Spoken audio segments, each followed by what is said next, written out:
কত গুরুত্বপূর্ণ একটি হাদিস।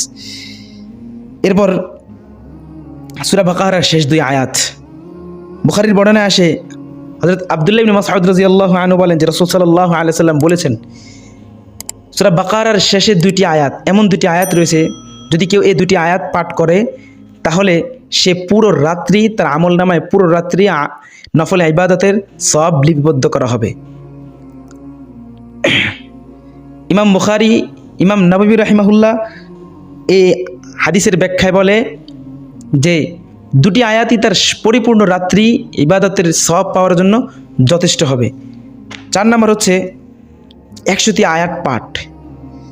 হযরত আবু হুরায়রা রাদিয়াল্লাহু আনহু থেকে বর্ণিত যে রাসূল সাল্লাল্লাহু আলাইহি সাল্লাম বলেছেন, যদি কোনো ব্যক্তি রাতের বেলায় 100 আয়াত পাঠ করে তাহলে তার আমল নামায় পূর্ণাঙ্গ রাত্রি নফল ইবাদতে কাটানোর সওয়াব তার আমল নামায়